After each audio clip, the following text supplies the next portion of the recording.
stopping when we get back. I'm going to file cloture on 3 nominees, the NLRB nominee, Gwen Wilcox, and FCC Commissioner Ana Gomez, as well as the 3 Fed nominees to fill up the Fed. We're filing those tonight for immediate votes when we return. And I have very good news. It looks like we're going to confirm in one block more than a... They are finally addressing this, everybody. Lawmakers in Congress from both parties are showing support for another relief plan. The new plan would actually directly provide thousands of dollars to millions of low-income households that are struggling to pay for their monthly expenses. But some Republicans have signaled that they would like to implement strict eligibility requirements. So make sure to keep watching this, everybody, to find out what stimulus checks are going to be sent to you. Now, first of all, everybody, a bipartisan group of House members are planning on a recent legislative deal and plans to work on a proposal to beef up an existing tax credit for families with young children. The Problem Solvers Caucus has a group, and they're planning to launch a subcommittee to work on issues associated with the child tax credit. It's currently providing up to $2,000 per child, and it's a smaller benefit than one in place during 2021. It would be cut in half and applied to many fewer households, everybody. But a Ways and Means Committee member said the child tax credit came up during discussions about a debt limit this year, as the Problem Solvers Caucus aimed to build consensus on the measures that would help the American people out. The Problem Solvers Caucus includes 64 members, evenly split between Republicans and Democrats, who aim to work across the aisle.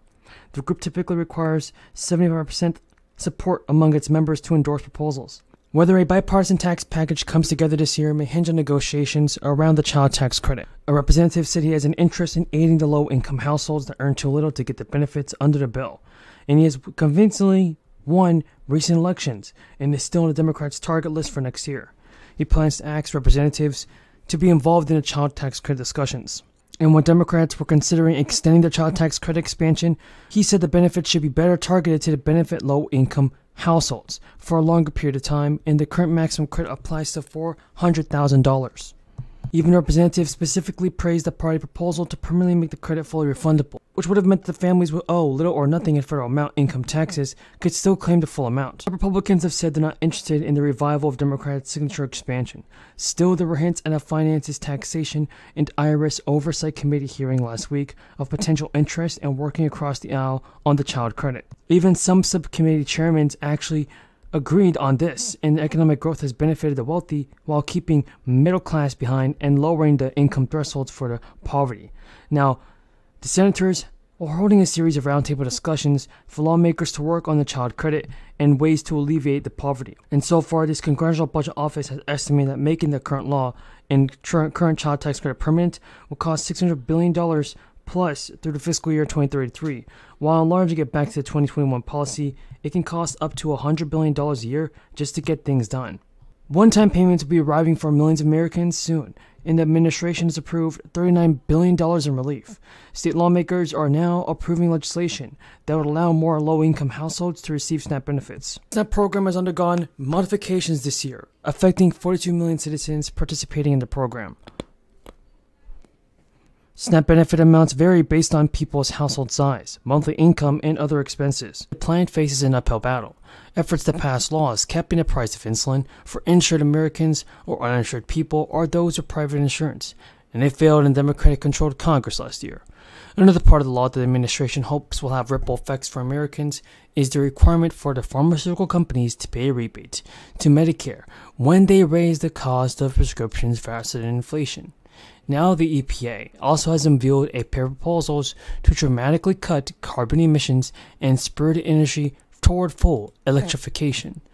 The first of the proposed standards would target emissions from passenger cars, vans, and light trucks, while the second batch would apply to heavier duty vehicles, such as delivery trucks, dump trucks, and buses. The EPA estimates that if finalized, the rules will lead to the electrification of 2/3 of new sedans, as well as 50% of heavier trucks by 2032. Well, everyone here at the Morgan Hill Senior Center welcome the Social Security boost, but also point out they've been around long enough to keep it all in. Now, the next round of SNAP payments will also begin on August 10th. The state of Texas will complete issuing SNAP benefits worth up to $1,700 for a month of July this week. Texas has a long window for issuing payments, lasting through the first 10 days of the month. Even the amount received depends on one family size. A single household will receive $281, and an 8-member household will receive $1,700.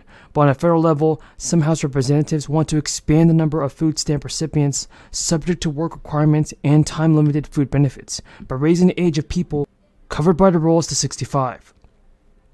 Members are writing the bill against the backdrop of extraordinary uncertainty in the economy and inflation, including the cost of food is so high that the Federal Reserve is willing to risk a recession to slow the prices down. Economic disruptions are caused by the crisis, and the robust labor market is expected to weaken in the months ahead. The past week, Democrats of the Department of Education announced that it will begin discharging student loan debts for borrowers who've been in repayment for 20 to 25 years under a one-time payment.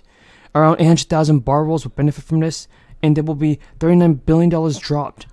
Joe Biden said the previous announcement is a one-time adjustment and will become an even more important lifeline for struggling borrowers than repayments start in September.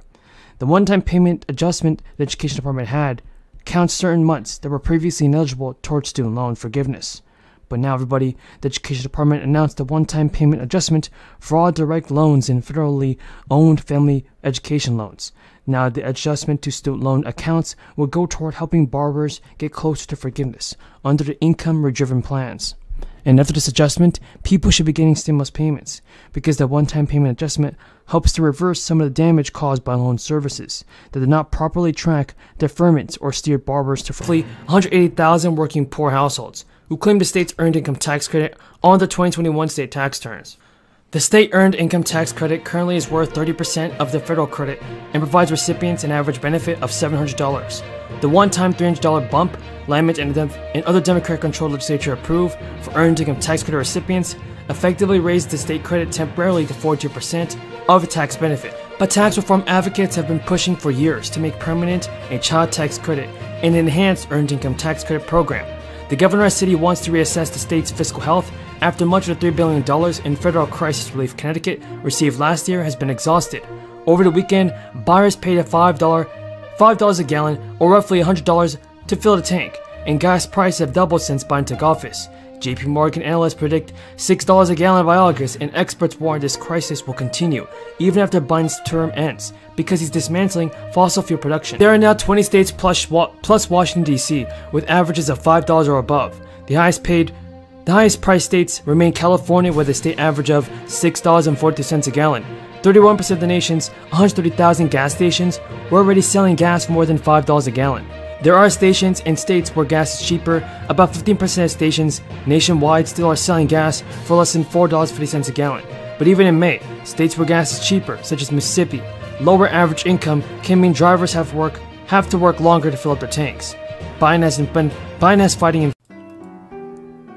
New data has been released, and it's by the federal government. Nancy Pelosi has made an announcement on inflation. Millions of low-income households can expect to